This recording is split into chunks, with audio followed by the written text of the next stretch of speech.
Well, it's a good one that a lot of people are open to this idea. However, there are some critics that say this is just an attempt to score political points. Look at the 2027 election just around the corner. And yes, we're having this conversation because that is what it is believed to be a clamor among a widespread of people. And some people also say that, you know, when this is, if it's implemented before that election, we could see an abuse of power in terms of using these individuals to rig elections. How do we put structures in place to avoid this kind of fears that have been raised? Again, legislation. Secondly, citizens' participation. I have been saying it like a broken record. The elites of this country have been systematically failing the polity. We sit down and become innocent, we become bystanders, albeit after the process we become critics. Eshomomo and TJ, I will use this opportunity to call on all well-meaning Nigerians, especially the elites, the elected ones, to come and be part of this process of legislation of the state police. Because that is the only way we will ensure that we have a robust, legislation that for this very important, process that we should have. We cannot say because of election. We cannot say because of the fight between successors and predecessors we will not have state police. It's a critical success factor to dealing with our internal security issues in Nigeria. So we face that reality from the point of view of making input into that. All subject matter experts, all thought leaders, we should eyeball this and scrutinize and ensure that through the process we are making contributions and to ensure that those safeguards are there. Don't forget, before independence, there was native authority. It's a kind of state police. Don't forget, we have Hisba in Kano, we have Bebiyagu in Ebonyi, we have Amatekun in Southwest.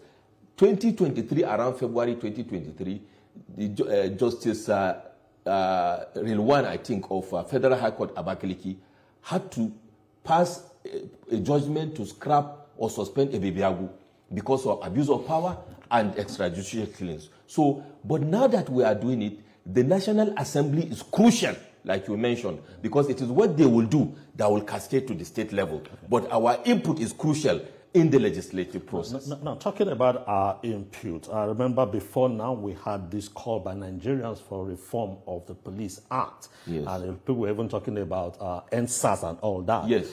Shouldn't this be a good opportunity where we talk about citizens' rights? Yes. So that the reform police, whether it is the federal police or the state police, the primary thing will be how to respect the rights of Nigerians.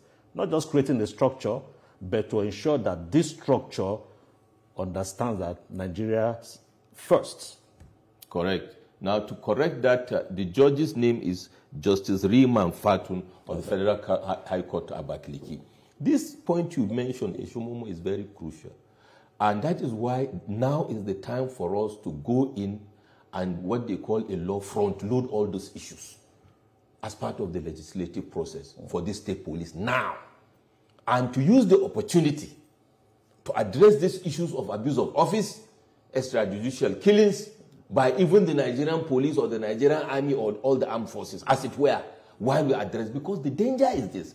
If you even go back to the bigger advanced models, using the United States of America, for example, for those that understand how it works there, at the sheriff county level, which is like local government and state level, the abuse is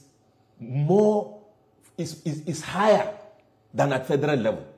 It is easier for a sheriff in a county somewhere in the United States to commit atrocities for years than for an FBI agent to do it. So if now we have critical issues to deal with at federal level, and we are not addressing, that is why we talked about the doctrine. Part of the issues to deal with during legislation is the doctrine. The doctrine guides the thinking and the culture.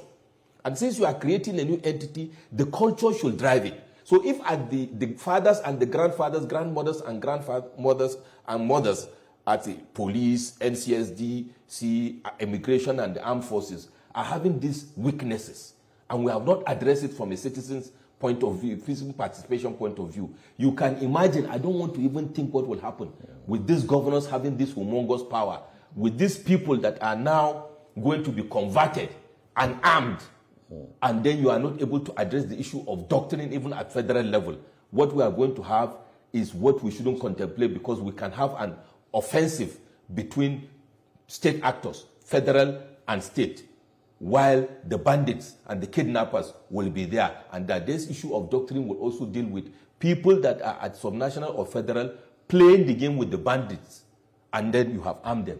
So what we are having is we are going to embolden more people with the law to continue being in cahoots with the people we are trying to neutralize. So are you suggesting that this idea should have some sort of federal influence as well, and not just function independently, so that we'll have, when it's abused, we'll have them regulate, reprimand where they go wrong? Absolutely. That's what we talk about, the safeguards in the GITC policy strategy proposal, to say if A, B, C happen as part of the protocol, just like we have the provision in the Constitution for the state of emergency, to say the president or the National Assembly, based on ABC scenario, will come in and declare that that state police is suspended and move in the federal, troops or police to take over pending the issues are addressed. Just like you see, maybe President Donald Trump is abusing it somehow, but those safeguards are there in the Constitution of the United States of America.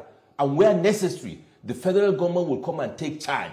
Those are the buffers we must have more in the case of Nigeria as a nascent democracy, and we are creating something that is new, that is subject to abuse by those bad people, bad governors, as the case may be, because we have the good ones. But then absolute power corrupts absolutely. Exactly.